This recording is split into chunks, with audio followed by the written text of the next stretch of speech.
ప్రార్థన చేసుకుందాం. స్తోత్రం స్తోత్రం స్తోత్రం స్తుతి స్తుతి స్తుతి. హల్లెలూయా హల్లెలూయా. అత్యున్నతమైన సింహాసనపైన ఆసీనుడైన మా పరమ తండ్రి, మీ ఘనమైన నామకు స్తోత్రం స్తోత్రం. శాశ్వతమైన ప్రేమతో ప్రేమిస్తూ నిత్యముడి ఒక మహిళల కృప చూపుతున్న తండ్రి, ఇదో తండ్రి ఈ కుటుంబ ప్రాధ్యతనైషా, ఇదో తన 12వ తారీఖునైనా వివాహం ఘనమైన రీతిలో జరిగించిందని మీ పాదాలు కొందరు రాజా నీ సన్నిధి కొండిని గాక, మీ ప్రభావం ప్రతిపెట్టి ఉండని గాక. ఇదో తండ్రి ఈ నూతన దంపతులు దీవెనకరంగా మార్చబడి గాక. ఇక్కడ మీ సన్నిధిలో ధూపము వేయబడిదిరి గాక, వర్ధిల్లుదిరి గాక. అలాంటి సేవకుడు వర్తమానం నిలబడుతుండగా మీ ప్రభావం ఆయన మీద దిగ వచ్చిన గాక. అగ్ని వంటి మాటలు ఆయన నోట ఇచ్చిన ఆయన బహుబలంగా వాడుకోమని, ఈ ప్రాంగణ చుట్టూ సంధించి మీకు మాత్రమే మహిమ తెచ్చుకోమని నజరేయుడైన యేసు నామములో ప్రార్థన పొందుకున్నాము తండ్రి, ఆమేన్. ప్రార్థన నడిపించిన సేవకులు చిన్నబాబు గారికి దేవుని పేట ఉన్నారు తెలియజేస్తూ ఉన్నాం. ఈ సమయంలో దైవజనులు ఇమ్మానుయేల్ గారు వచ్చి దేవుని వర్తమానం ఈ కృతజ్ఞత కూడికలో వర్తమానం అందించవలసింది ప్రేమతో ఆహ్వానిస్తూ ఉన్నాం. దేవునికి స్తోత్రం. హల్లెలూయా. దేవుని యొక్క మహాకృప ఈ శ్రేష్టమైనటువంటి సమయంలో వాక్యము ద్వారా, పరిశుద్ధ వివాహము ద్వారా జతపరచబడినటువంటి మనోజ్ శాంతులకు హృదయపూర్వక శుభాలు ఆశీస్సులు తెలియపరుస్తున్నా. నాకు మనోజ్ చిన్ననాటి నుంచి బాగా పరిచయస్తుడు. అలాగే మరి అవకాశం ఇచ్చినటువంటి వేదిక మీద ఉన్న సభాధ్యక్షులు, దైవజనులు, ప్రియులకు, తోటి సహపని వారికి, చేరి వచ్చిన ప్రతి ఒక్కరికి పేరు పేరున ప్రత్యేక శుభాలు తెలియపరుస్తూ, మరి దేవుని కృప, మరి మా చెల్లెమ్మ మేరీ గ్రేస్ తన ప్రేమను బట్టి చాలా బిజీ షెడ్యూల్లో ఉన్నాను. తనంటే నాకు చాలా ప్రత్యేకమైన అభిమానం. ఇక్కడ మా మా సహవాసం ఇక్కడి నుంచి ఒక 100 కిలోమీటర్ల పైనే ఉంటుంది. నేను మీలో కొంతమందికి తెలిసి ఉండొచ్చు, తెలిసి ఉండకపోవచ్చు. ఒకప్పుడు నేను ఎవరో తెలియనప్పుడు నాకు ఒక చిన్న మందిరం ఉండేది. ఇక్కడి నుంచి తన కుటుంబాన్ని అక్కడికి పంపించి నన్ను ఎంతో ప్రోత్సహించింది. అందుకే ఈ కుటుంబాన్ని నేను ఎప్పుడూ మర్చిపోలేదు. అలాగే స్వీటీ కానీ, కుటుంబ యజమానులు కానీ, అలాగే బాబు కానీ నాకు ఆత్మీయమైనటువంటి పరిచయం. అందుకని కుటుంబం పట్ల ఒక ప్రత్యేకమైనటువంటి ప్రేమ ఎప్పుడు ఉంది. అందును బట్టి మరి సభాముఖంగా మా చెల్లెమ్మ ఇజ్రాయెల్ దేశంలో ఉన్న మేరీ గ్రేస్కి తప్పకుండా నా హృదయపూర్వక శుభాలు తెలియపరుస్తూ ఉన్నా. రైట్, ఈ సమయంలో సమయాతీతం అవుతుంది. అయ్యగారు చెప్పారు నేను పైకి అలా చెప్తాను కానీ కనీసం 1.5 గంట తప్పకుండా వాక్యం చెప్పండి అన్నారు. అలాగేం చెప్పలేదు కానీ క్లుప్తంగానే చెప్పమన్నారు. నేను క్లుప్తంగానే చెప్తాను. సంతోషకరమైన కార్యంలో అందరూ సంతోషంగా ఉండాలి. ముఖ్యంగా వివాహ కార్యక్రమాన్ని గురించి బైబిల్ గ్రంథంలో ఎంత చెప్పినా తక్కువే. వివాహాన్ని గురించి ప్రభువారు బోధించారు, వివాహంలో పాల్గొన్నారు, ఉపమానాల్లో అనేక సార్లు వివాహాన్ని గురించి ప్రస్తావించారు. వివాహ వ్యవస్థలో తనునే పెండ్లి కుమారుడిగా అభివర్ణించుకున్నారు, సంఘాన్ని వధువుగా వర్ణించారు. ఇలాగా వివాహ వ్యవస్థలో దేవుని యొక్క తలంపుల్లో ఎంతో ప్రాముఖ్యత ఉంది. అందుకే హెబ్రీ గ్రంథకర్త చెప్తూ వివాహం అన్ని విషయములలో ఘనమైనది అన్నారు.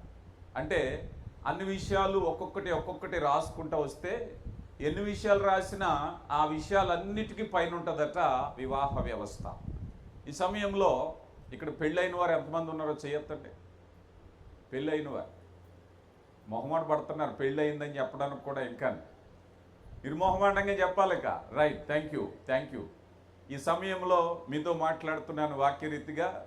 అలాగే మనోజ్, శాంతి అమ్మలు ఇద్దరితో కూడా నేను మాట్లాడుతున్నాను. సాధారణంగా వివాహ వ్యవస్థను గురించి మాట్లాడుతూ మనం పర్సనల్గా మనం ఆలోచన చేస్తే వెడ్డింగ్ ప్లాన్ అనేది చాలా కష్టం. అవును కదా? ఒక వివాహాన్ని ఏర్పాటు చేసి వివాహ కార్యక్రమము, వివాహ ఏర్పాట్లు, మనకు ఒక సామెత ఉంటుంది కదా, ఇల్లు కట్టి చూడు, పెళ్లి చేసి చూడంటే ఆషామాషి కాదని దాని వ్యవహారం. అయితే దేవుని వాక్యం చెప్పేది ఏంటంటే వివాహానికి సంబంధించినటువంటి కార్యక్రమానికి ఆ తంతుకు నువ్వు అంత ఆలోచన చేస్తున్నావు కదా, ఎప్పుడైనా ఈ దాంపత్య ఈ కుటుంబ జీవితం గురించి ఆలోచన చేసావా? వివాహము నువ్వు ఎలా చేసినా ఘనమైందే. ఈ మధ్య మనకి వెడ్డింగ్ ప్లానర్స్ వచ్చేసారు. వాళ్ళకి అప్పచెప్తే వాళ్ళు అన్నీ చేసేస్తారు. వాటి గురించి రకరకాల సలహాలు తీసుకుంటాం. ఎక్కడ ఆ భోజనాలు లేకపోతే ఆ క్యాటరింగ్ ఎవరికి ఇస్తే బాగుంటుంది, ఆ పెండ్లి కుమారుడు పెండ్లి కుమార్తె వస్త్రాలు, stage decoration, lighting, sound system, music, what ever it may be, మనం చాలా ఎక్కువ ఆలోచన చేస్తాం. కానీ ఆలోచించవలసిన విషయం ఏమిటంటే వారిరువురు కలిసి జీవించటానికి ఎక్కువ సమయం ఆలోచన చేయాలి. వివాహ వ్యవస్థ నువ్వు ఎలా చేసినా ఒక రోజులో అయిపోతుంది. ఏమండి, 100 కోట్లు పెట్టి ఖర్చు పెట్టినా, 1 కోటి రూపాయలతో చేసినా, 1,00,000 రూపాయలతో చేసినా వివాహం ఘనమైనదే, ఒకరోజు ఉండేదే. కానీ కలిసి వివాహ వ్యవస్థను శాశ్వతమైన బంధము అని వర్ణించారు. క్రైస్తవ పరిశుద్ధ వివాహ యొక్క ప్రాముఖ్యత ఏమిటయ్యా అంటే, ఇది దేవుని చేత ఏర్పాటు చేయబడిన ప్రణాళికలో ఇది శాశ్వతమైనది. వారిరువురికి చెప్తున్నాను, వివాహం ఎందుకు చేసుకుంటారని నేను అడగను. కానీ వివాహ యొక్క ఉద్దేశము మనోజ్ నీకోసం కాదు, వివాహ యొక్క ఉద్దేశం శాంతి నీకోసం కాదు. అయితే ఎవరు ప్రశ్న, ఇప్పుడు ఇందాక చెయ్యెత్తిన వాళ్ళందరికీ కూడా ఇప్పుడు ప్రశ్నకు సమాధానం ఏమిటయ్యా అంటే, వివాహము నా కోసమే, నా సంతోషం కోసమే, నా ఆనందం కోసమే లోకం చేసేది. కానీ పరిశుద్ధ వివాహ యొక్క ఉద్దేశము దేవుడు ఏర్పాటు చేసినటువంటి వ్యవస్థలో ఆలోచన చేస్తే, వివాహము దేవుని మహిమ కొరకు, వివాహము నీ భాగస్వామి సంతోషము కొరకు, వివాహము నీ ప్రేమను కనపరచుట కొరకు. లోకంలో ప్రేమ వేరు, దేవుని ప్రేమ వేరు. పరిశుద్ధమైనటువంటి వివాహంగా మనం ఆలోచన చేసినప్పుడు, ఇందాక దైవజనులు చదివినిపించారు, ఎఫెసీయులకు రాయబడిన పత్రిక 5వ అధ్యాయంలో మనం చూసినప్పుడు వివాహము సంఘముతో ప్రభుతో ఉన్నటువంటి సాన్నిహిత్యాన్ని, బంధాన్ని చెప్తున్నారు. ఈ చెప్పే క్రమంలో వివాహం అనేటువంటిది ద ఫస్ట్ థింగ్ ఎవరి కోసము అని అన్నట్లయితే, దేవుని ప్రేమ త్యాగపూరితమైనటువంటిది. లోకం చూస్తుంది నన్ను ఎంతగా ప్రేమించారని. ఇప్పుడు మనోజ్ బాబు అనుకుంటాడు కదా, నేను వివాహ వ్యవస్థలోకి అడుగు పెట్టాను, నా భార్య శాంతి ఇక మీదట నన్ను ఎంత బాగా ప్రేమిస్తుందో నేను చూడాలి అనుకోవచ్చు. శాంతి అనుకుంటుంది, ఇక మీదట నా భర్త మనోజ్ నన్ను ఎంత ప్రాణంగా చూసుకుంటాడో నేను చూడాలి అనుకుంటుంది. కానీ వాక్యం చెప్తుంది, ఇదిగో నీవు నీ భర్తను ప్రేమించటం ప్రారంభించాలి. మనోజ్, నువ్వు నీ భార్యను ప్రేమించటం చూడాలి. ఎలాగూ క్రీస్తు ప్రభు సంఘాన్ని ఎలాగూ ప్రేమించారో ఆ ప్రేమ, అంటే మానవ బంధాలు, కుటుంబ వ్యవస్థలు ఈరోజు పేవలంగా ఉండడానికి గల కారణం ఏమిటంటే స్వార్థంతో. అంటే నా పట్ల నా భర్త ఎంత కేరింగ్గా ఉన్నాడు, నా భర్త నన్ను ఎంత ప్రేమగా చూసుకుంటున్నాడు, నా భార్య నా మాటకు ఎంత విధేయత చూపిస్తుంది. ఈ ఆలోచనలోకి వెళ్ళినప్పుడు, ఎక్స్పెక్టేషన్స్ అధికమైనప్పుడు, ఆ ఎక్స్పెక్టేషన్స్కు మీట్ అవునప్పుడు, ఆ సమాంతరంగా రానప్పుడు వాళ్ళ మనసులు గాయపరచబడటం, వాళ్ళ మనసుల్లో విరోధం రావటం, అయ్యో నా భార్య నన్ను సరిగా ప్రేమించట్లేదు, నా భర్త నా మీద ఆకర్షణ తగ్గిపోయింది, ఈ మాటలు రావటం, విభేదాలు రావటం. కానీ వాస్తవానికి దేవుని వాక్యం చెప్పేది ఏంటంటే, వారి వివాహ వ్యవస్థలో ఇది మొదలుకొని సంవత్సరమైనా, 10 సంవత్సరాలైనా, 50 సంవత్సరాలైనా తను ఎప్పుడు కూడా మనోజ్ అనుకోవాలి, నా భార్యను పరిపూర్ణంగా నేను ప్రేమిస్తున్నానా లేదా అని తనను తాను ప్రశ్నించుకోవాలి. అంతేగాని ప్రతిసారి కూడా నా భార్య నా మాట వింటుందా, పెళ్ళైన కొత్తలో ఉన్నట్టు లేరు, తర్వాత మారిపోయారు, ఈ మాటలు లోకంలో చెప్పే మాటలు. కానీ క్రీస్తు ప్రభువారు సంఘంతో పోల్చి చెప్పిన మాట ఏమిటయ్యా అంటే, అది సంఘం ఎన్నిక లేనప్పుడు ముడత అయినను కళంకమైనను మరేది లోపము లేకుండా తనను తాను సంఘాన్ని కొరకు అర్పించుకున్నారు. అంటే త్యాగపూరితమైన ప్రేమ. ప్రభువారు భూమి మీదకి వచ్చినప్పుడు, అయ్యా ఈ సంఘం నా కోసం ఏం చేస్తుంది, నన్ను ఎంత ప్రేమిస్తుంది, ఎంత త్యాగం చేస్తుంది కాదు. యేసు ప్రభు పరలోకాన్ని విడిచి భూమి మీదకి వచ్చినప్పుడు తన ఆలోచన వెదకి దీన్ని రక్షించాలి, దీనికోసం నేను ప్రాణం పెట్టాలి, దీనికోసం నేను శ్రమ అనుభవించాలి. ఎందుకంటే ఒక పరిపూర్ణమైన పరిశుద్ధమైన సంఘం చేయటం కోసం నేను త్యాగం చేస్తున్నాను. ఈ వ్యవస్థతోనే పరిశుద్ధాత్మ దేవుడు ఎఫెసీ పత్రికలో ఆ పోలిక చెప్పారు. ఇప్పుడు ఆ పోలికలో వారిరువురు చేయవలసిన పని ఏమిటయ్యా అంటే, త్యాగపూరితమైనటువంటి ప్రేమలో వారు ఉన్నారు. The first thing. రెండవది ఏమిటయ్యా అంటే, ప్రేమ ఎలాంటి ప్రేమ అయ్యా అంటే త్యాగపూరితమైనటువంటి ప్రేమ. ఇప్పుడు మనోజ్ తన భార్యను ప్రేమించుట కొరకు, సంతోషపెట్టుట కొరకు, సాధారణంగా మనోజు గారాల బిడ్డ, గ్రేసమ్మకి చక్కని గారాల బిడ్డ, ఇప్పుడు స్వీటీకి గారాల తమ్ముడు. ఇప్పుడు వారి యొక్క చక్కని ప్రేమలో పెరిగాడు. వారి అమ్మగారి చేతిలో చక్కని గారెలో లేకపోతే బిర్యానో తిని ఒక టేస్ట్కి అలవాటు పడ్డాక ఇప్పుడు భార్య వండిన ఫ్లేవర్ వేరేలాగా ఉండొచ్చు. అవునా కాదా చెప్పండి? ఇప్పుడు అడ్జస్ట్ అవ్వాలి.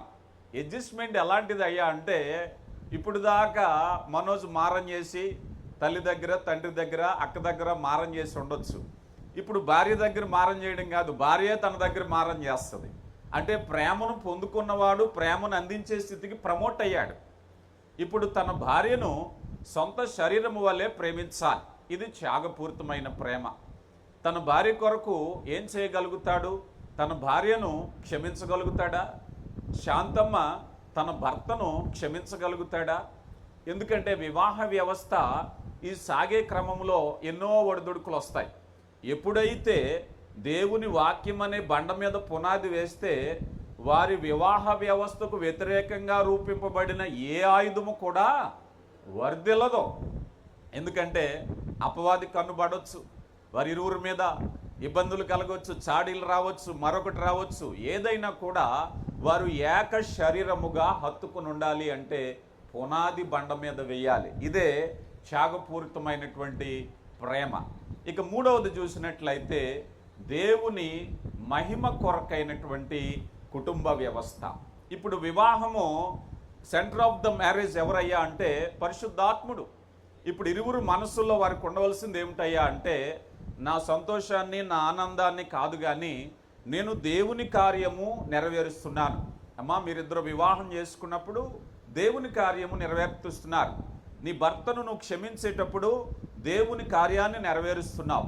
నీ భార్యను కోపాన్ని నువ్వు తట్టుకున్నప్పుడు దేవుని కార్యాన్ని నెరవేరుస్తున్నావు. జరిగేదంతా కొరింథీ పత్రికలో అపోస్తలుడైన పౌలు అంటారు కదా, అయ్యా అందరూ సొంత కార్యాలే చేసుకుంటున్నారు కానీ దేవుని పని ఎవరో చేయట్లేదు. ఇప్పుడు దేవుని పని చేయాలి. ఒకవేళ నా మాటే గెలవాలి అనే మొండి పొంకుతో వెళ్ళిపోయారు అనుకుందాం, సొంత కార్యం. అమ్మో, నా ప్రభువుకు సమాధానం చెప్పాలి గనక నేను తగ్గించుకోవాలి, నేను ప్రేమించాలి అని అన్నట్లయితే అది దైవ కార్యంగా ఉంటుంది. ప్రియులారా గమనించండి. అయితే దేవుని కృప వారిరువురు కూడా దేవుని మహిమకరంగా వారు బిడ్డలు కలగాలి, వారు గృహ పరిపాలన జరిగించాలి. తిమోతి పత్రికలో అంటున్నారు, తన కుటుంబమును బాగుగా ఏలనేరనటువంటి వాడు. అంటే దేవుడు మనోజ్కి ఆధిక్యత ఇచ్చాడు, కుటుంబాన్ని ఇచ్చారు. ఇప్పుడు ఈ కుటుంబంలో ఆయన పరిపాలన చేయబోతున్నాడు. ఆ పరిపాలన పరిశుద్ధాత్మ శక్తి చేత నింపబడాలి. తీతు పత్రికలో అంటున్నారు, యవన స్త్రీలు కూడా గృహ పరిపాలన చేయాలట. ఇరువురు కలిసి దేవుని కార్యములో నడిపించబడాలి అంటే పరిశుద్ధాత్మ పొందుకోవాలి, సంఘములో ఉండాలి. అంటే అయ్యా మేము చేసే పని మా సొంత ఇష్టాలు అభిష్టాలు కాదు కానీ దేవుని చిత్తాన్ని మేము జరిగిస్తున్నాము అనేటువంటి ఒక నిర్ణయంకి ఎప్పుడైతే వచ్చారో వారి జీవితంలో ఎప్పుడు కూడా సంతోషంగా ఉంటారు. ఇక తర్వాత విషయాన్ని చూసినట్లు మనోజ్ జ్ఞానము చొప్పున కాపురం చేయాలట. పేతురు గారు చెప్తున్నారు. ఎలా చేయాలండి?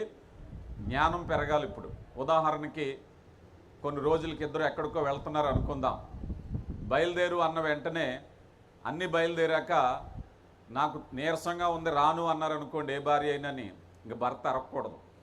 నీరసం అంటే ఏ నీరసం, ఏ హాస్పిటల్కి వెళ్దాం, నాకు చెప్పకూడదు అనకూడదు. అదే జ్ఞానం. ఒకసారి ఆడవాళ్ళు నో అన్నారు అనుకోండి, ఇక జ్ఞానంతో అర్థం చేసుకోవటమే. ఏమని? ఇది ఇష్టం లేదు అని. అంతేగాని అధిక ప్రసంగంలాగా నీ నీరసం ఏంటో చెప్పు, నేను హాస్పిటల్కి తీసుకెళ్తాను చెప్పు, ట్యాబ్లెట్లు తీసుకురానా అని అనకూడదు. జ్ఞానం పెరగాలి, మనసులో అర్థం చేసుకోవాలి. సరదాగా అన్నాను.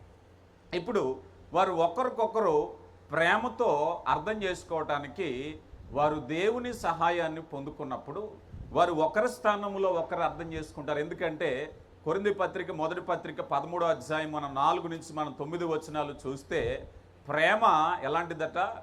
శాశ్వత కాలం ఉండాలి. అవునా కదా చెప్పండి? చాలా ప్రేమలు చల్లారిపోతూ ఉంటాయి కదా. పెళ్ళయిన తర్వాత చాలా ప్రేమగా ఉంటారు, మెల్లమెల్లగా గ్రాడ్యువల్గా. కానీ అలా ఉండకుండా ఉండాలి అంటే కానా వివాహంలో యేసు ప్రభు వారు ఉన్నారట. యేసు ప్రభు వారు ఉంటే ద్రాక్షరసం ఏమైపోయిందట? ముందు దానికంటే వెనక వచ్చింది మాధుర్యం అయిపోయింది. యేసు ప్రభు వారి జీవితంలో ఉంటే ఇప్పుడున్న సంవత్సరాల కంటే రాబోయే సంవత్సరాలు మాధుర్యంగా ఉంటాయి. వారు ఒకరినొకరు అర్థం చేసుకుంటారు. వారి ప్రేమ దినదినము పెరిగిపోతూ ఉంటుంది. వారి ప్రేమలో ఏమాత్రము తక్కువ కాకుండా ఉండాలి అంటే పరిశుద్ధాత్మ శక్తి చేత నింపబడాలి. రైట్, ఈ సమయంలో ఒక 3 మాటలు వారికి సూటిగా చెప్పాలని ఆశపడుతూ ఉన్నాను. మొట్టమొదటిగా వారు ఎవరైనా సరే వారిరువురిలో, నేను నేరుగా మాట్లాడే మాటలు, వారిరువురిలో ఒకవేళ ఎవరైనా సరే కోపం వచ్చింది అనుకుందాం, ఒకరి మీద ఒకరికి. సాధారణం కదండి, భార్య భర్తలు కోపపడకపోతే ఉంటారా? కోపపడతారు. కోపపడితే వాళ్ళు ఏం చేయాలి? కోపం వచ్చింది, శాంతమ్మకి మనోజ్ మీద కోపం వచ్చింది, లేకపోతే మనోజ్కి శాంతమ్మ మీద కోపం వచ్చింది. కోపం వస్తే ఏం చేయాలి అంటే కొరింథీయులకు రాయబడిన మొదటి పత్రిక 13వ అధ్యాయము 5వ వచనములో అన్నారు. 13వ అధ్యాయము 5వ వచనం, ప్రేమ అమర్యాదగా నడవదు, స్వప్రయోజమును విచారించుకొనదు, త్వరగా కోపపడదు, అపకారము మనస్సులో ఉంచుకొనదు. పరిశుద్ధాత్మలు చెప్తున్నారు. ఇప్పుడు మీ ఇద్దరికి కోపం వచ్చింది అనుకోండి, అమర్యాదగా చేతులు ఏది ఉంటే అది విసిరేస్తూ ఉంటాడు ఒక్కొక్క ఆయన. ఒక్కొక్క అమ్మ వంటగదిలోంచి సౌండ్లు పెరిగిపోతూ ఉంటాయి కోపం వస్తే. అవునా కాదా? జాగ్రత్త కదా. అందుకని ఏం చేయాలి అంటే అపకారం మనసులో ఎప్పుడు ఉంచుకోకూడదు. ప్రియులరా, కోపం వస్తుంది, మనస్పర్ధలు వస్తాయి, అది ప్రభు యొక్క నామములో అప్పుడే విడిచిపెట్టాలి. క్షమ కలిగిన ప్రేమ. మీరు ఎప్పుడైనా మీ వివాహ వ్యవస్థలో కుటుంబంలో కోపాలు వస్తే కొరింథీయులకు రాయబడిన మొదటి పత్రిక 13:5 గుర్తుపెట్టుకోండి. రెండవది, ఎప్పుడైనా నా భర్త నన్ను నిర్లక్ష్యం చేస్తున్నాడు, లేకపోతే నాకు బలహీనంగా ఉన్నప్పుడు నేను ఆశించిన స్థితిలో నన్ను పట్టించుకోవట్లేదేమో, నన్ను గౌరవించట్లేదేమో అనేటువంటి ఆలోచనలు ఎప్పుడైనా వస్తే జెఫన్యా గ్రంథము 3వ అధ్యాయము 17వ వచనం, జెఫన్యా గ్రంథము 3వ అధ్యాయము 17వ వచనంలో మనం చూసినప్పుడు, నీ దేవుడైన యెహోవా నీ మధ్య ఉన్నాడు, ఆయన శక్తివంతుడు, ఆయన మిమ్మును రక్షించును, ఆయన బహు ఆనందముతో నీ యందు సంతోషించును, నీ యందు తనకున్న ప్రేమను బట్టి శాంతము వహించి నీ అందలి సంతోషము చేత ఆయనను హర్షించుము. ఏం చేయాలండి? నువ్వు ఒంటరివి కాదు, మీ ఇద్దరి మధ్య దేవుడు ఉన్నాడు. అందుకని ఏం చేయాలటండి? ఇదిగో నీ యందు తనకున్న ప్రేమను బట్టి దేవుడిని ప్రేమిస్తున్నాడు. ఒక్కొక్కసారి నిర్లక్ష్యానికి లోనవుతున్నానని ఒంటరితనపు ఆలోచనలు వస్తే అపవాది ప్రవేశిస్తాడు కదా. ఈరోజు చాలా కుటుంబాలు ఫోన్ వచ్చి పాడు చేసేసింది. అవునా కాదా? సూపర్వైజింగ్లు పెరిగిపోయినాయి, కానీ ఫోనును తీసేయలేం కదా. ఫోన్ ఉన్నా కూడా ఎలా ఉండాలో నేర్చుకోవడం చేద్దాం. ఎందుకంటే ఫస్ట్ కాల్ వారిరువురికి వచ్చినప్పుడు సమస్య, ఫస్ట్ కాల్ ఎవరికి చేయాలి చెప్పండి? చాలామంది ఆడపిల్లలు ఫస్ట్ కాల్ ఎవరికి చేస్తారు చెప్పండి? చెప్పాలి. ఇంక చేయకూడదక. వాళ్ళకి చేయకుండా ఎవరికి చేయాలి? దేవునికి చేయాలి. నీ అందున్న ప్రేమ చొప్పున ఎప్పుడైతే దేవునికి నువ్వు ఫిర్యాదు చేయటం మొదలుపెట్టావో నీ భర్త హృదయం, ఎప్పుడైతే నువ్వు దేవునికి ఫిర్యాదు చేయటం మొదలుపెట్టావో నీ భార్య హృదయము స్థిరపరచబడునుగాక. ఇక మూడవది మనం చూసినట్లయితే, ఒకవేళ నీ భార్య ఏదైనా ఆర్థిక విషయాల్లో, నీ భర్తే వంట విషయంలో ఏదైనా తప్పులు జరిగినాయి అనుకుందాం. చేసింది పొరపాటే. పొరపాటు చేసినప్పుడు మనకి తిట్టడానికి రైట్ ఉంటుందా లేదా చెప్పండి? కొంతమంది ఉంటారు, ఒక తప్పు దొరికింది అనుకోండి, అంతకుముందు మనసులో స్టోరేజ్ అయి ఉన్నాయి అన్నీ కలిపి తిడతా ఉంటారు. అవునా కదా? ఒక్కొక్కసారి అదే చెప్తాను, పిల్లలు కానీ భర్త కానీ భర్త భార్యని కానీ తిట్టేటప్పుడు ఫస్ట్ వాళ్ళకి తెలియాలి ఎందుకు తిడుతున్నారో. గంట దాకా తెలియదు వాళ్ళకి, ఎందుకు తిడుతున్నారో తెలియదు. ఎందుకంటే పాతయ్యన్ని రికార్డు కలిపేస్తారు కదా, అందుకని తెలియదు. అందుకని తిట్టేటప్పుడు అది వాళ్ళకి తెలియాలి. అయితే తిట్టవలసిన పరిస్థితి వచ్చింది. ఓకే, భార్య సరైన వంట వండలేదు, లేకపోతే ఏదో పొరపాటు ఇంట్లో జరిగింది, ఆయన ఆర్థిక విషయాల్లో మనోజ్ గారు ఏదో తప్పు చేశారు, తెలిసింది. ఇప్పుడు ఏంటండి, తిట్టడానికి రైట్ ఉంది, విమర్శించడానికి రైట్ ఉంది. అప్పుడు ఏం చేయాలి? రోమీయులకు రాయబడిన పత్రిక 12వ అధ్యాయము, రోమీయులకు రాయబడిన పత్రిక 12వ అధ్యాయము 2వ వచనం, ఈ లోక మర్యాదను అనుసరింపక ఉత్తమమును అనుకూలమును సంపూర్ణమై ఉన్నటువంటి దేవుని చిత్తమేదో పరీక్షించినట్లు మీ మనసు మారి నూతన మగుట వలన రూపాంతరం పొందుడి, తన్ను తాను ఎంచుకుని దగిన దానికంటే ఎక్కువగా ఊహించుకొనక దేవుడు ఒక్కొక్కనికి విభజించిన విశ్వాస పరిమాణము చొప్పున తాను స్వస్థబుద్ధి గలవారగుటకై తగిన రీతిగా తన్ను తాను ఎంచుకొనవలెను. ఏం చేయాలటండి? నువ్వు తప్పు చేసావు కనుక నేను రైట్ అనే దానికంటే అధికముగా ఎంచుకోవద్దు. పొరపాట్లు సర్వసాధారణం. ఈరోజు నువ్వు చేసావు, రేపొద్దుట నేను చేయొచ్చు కనుక క్షమాహృదయంతో సాగిపోదాం. బిడ్డలారా జాగ్రత్తగా వినాలి. ఎప్పుడైనా పొరపాట్లు వచ్చినప్పుడు, ఎప్పుడైనా వ్యతిరేకతలు వచ్చినప్పుడు వెంటనే చాలామంది చేసేది ఏంటో తెలుసా? ఈ సమాచారాన్ని ఇరుగమ్మకి, పొరుగమ్మకి, స్నేహితులకి, బంధువులకి, పుట్టింటోళ్ళకి మొత్తం జెండా వేసేస్తారు. చాలా తప్పది కదా. సంగతి దాచువాడు ఆశీర్వదింపబడతాడు. ఎప్పుడైనా సరే పొరపాట్లు వచ్చినాయి కదా అని దాన్ని గోరెంతలు కొండంతలు చెప్పటం నీ ఇంటి పరువు పోతాయి. నిన్ను నువ్వే బలహీనపరుచుకుంటావు అని చాలామంది పెద్దలు చెప్తూ ఉంటారు. ఓ భార్య నువ్వు మహారాణిలా ఉండాలి అంటే ఏం చేయాలి? నీ భర్తను రాజుని చేయాలి. ఓ భర్త నువ్వు మహారాజులా ఉండాలి అంటే నువ్వేం చేయాలి? నీ భార్యని మహారాణిని చేయాలి కదా. చాలామంది అనుకుంటారు భాగస్వామిని బలహీనం చేసి సమాజంలో చెడ్డవాడని నిలవబెట్టి నేను గొప్పగా ఉండాలని ప్రయత్నిస్తారు. వాళ్ళని చెడ్డ చేస్తే నువ్వు చెడ్డోడివే, అవునా కదా? వాళ్ళని అత్యంత బలహీనంగా చూపించే ప్రయత్నం చేస్తే నువ్వు కూడా బలహీనుడివే. ఇక చివరిగా మరొకటి ఏమిటయ్యా అన్నట్లయితే, ఒక్కొక్కసారి ఇంటి పని, వంట పని చేసింది తల్లి, చాలా కష్టపడింది, కానీ సరైన గుర్తింపు రాలేదు అనుకుందాం. మనోజ్ గారు కూడా కష్టపడుతున్నారు, ఎన్నో రెక్కలు ముక్కలు చేసుకుని కష్టపడుతున్నాడు, కానీ ఎన్ని చేసినా గుర్తింపు రావట్లేదు. అసహనం వస్తుంది కదండి. చాలామంది కంప్లైంట్, ఎప్పుడైనా భార్య భర్తల దగ్గరికి వెళ్తే, ఎంత కష్టపడుతున్నానండి, నా భర్త కనీసం నాకు గుర్తింపు ఇవ్వడండి, కనీసం మంచి మాట చెప్పడండి, ఇంకా ఏదో తక్కువ చేశానంటాడండి అంటారు. కొంతమంది భర్తలు కూడా ఫిర్యాదు అదే, ఇంకెంతకన్నా నేనేం చేయనండి, ఇన్ని చేసిన తర్వాత కూడా నన్ను ఇంకా ఏదో చేయలేదని అంటే చాలామందిలో ఉండేటువంటి అసహనమే. చూడండి, ఫిలిప్పీలకు రాయబడిన పత్రిక 4వ అధ్యాయము 13వ వచనంలో, నన్ను బలపరచిన వాని అందే సమస్తమును చేయగలను, అయినను నా శ్రమలో మీరు పాలు పుచ్చుకొనుట మంచి పని. చూడండి, ఎప్పుడైతే నువ్వు నిరాశలో ఉన్నప్పుడు, నిన్ను గుర్తింపు లేదని అనుకున్నప్పుడు, ఎంత కష్టపడినా కూడా నాకు ఐడెంటిటీ లేదు, నన్ను గుర్తించట్లేదు అని అనుకుంటే, అప్పుడు దేవుడే నిన్ను బలపరచాలి. నీ బలహీనతలో బలపరిచేది ఎవరయ్యా అంటే స్నేహితులు కాదు, ఇరుగు పొరుగు వారు కాదు, తోబుట్టువులు కాదు. ఎప్పుడైతే నీ భర్త నుంచి, నీ భార్య నుంచి, నీ భాగస్వామి నుంచి ఆ బలహీనత ఎదురైనప్పుడు నువ్వు బలపడవలసింది దేవునిలో బలపడాలి. స్నేహితులు ఈ చెవితో పెట్టారు, ఆ నోటితో ఊరంతా చెప్తారు, అవునా కదా? కనుక ఎవరు కూడా హత్తుకుని ఉండేటువంటి వారు ఎవరు కాదు. ఒక భార్యకు భర్త, భర్తకు భార్య హత్తుకుని ఉండాలి, వారిరువురు కూడా. అందుకే వాక్యంలో చెప్పిన విధంగా వారు ఏక శరీరము అనే మాటకు అర్థం ఏమిటంటే, వారికి తెలియని రహస్యాలు ఏమీ లేవు, ఒకరికి తెలియకుండా ఒకరికి రహస్యాలు ఏమీ లేవు. వారు ఒకే శరీరము, ఒకే నిర్ణయము, ఒకే మనసు, ఒకే ఆలోచన, ఒకే పరిపాలన. చాలా కుటుంబాల్లో చూస్తూ ఉంటాం. ఫైనాన్షియల్గా నీ నిర్ణయాలు నీవి, నీ నిర్ణయాలు నీవి, నీ ఆలోచనలు నీవి, నీ ఆలోచనలు నీవి, నీ ఇష్టాలు నీవి, నీ ఇష్టాలు నీవి. రాను రాను ఏక శరీరం కాస్త ఏమవుతుందంటే మనస్సులు దూరం అయిపోతాయి. జాగ్రత్త. ఆది నుంచి కూడా దేవుని వాక్యాన్ని కనుక మనం ఆలోచన చేసినట్లయితే, పరిశుద్ధ వివాహముగా జతపరచబడినటువంటి వీరిరువురు కూడా వారు బ్రతుకు దినములన్నిటి కూడా ఆశీర్వాదకరమైనటువంటి స్థితిని పొందుకోవటానికి అవకాశం ఉంటుంది. కనుక ప్రియులారా, వారి వ్యక్తిగత ఆత్మీయ జీవితాలు దేవుని వాక్యం అనే పునాది మీద కట్టబడితే, వారు రాబోయే కాలంలో ఏమాత్రము ప్రేమ తక్కువ కాకుండా అంతకంతకు మాధుర్యమైనటువంటి ప్రేమను, అంటే దేవుని వాక్యం దగ్గరికి వస్తే, చివరిగా ఒక మాట చెప్పి నేను ముగిస్తాను.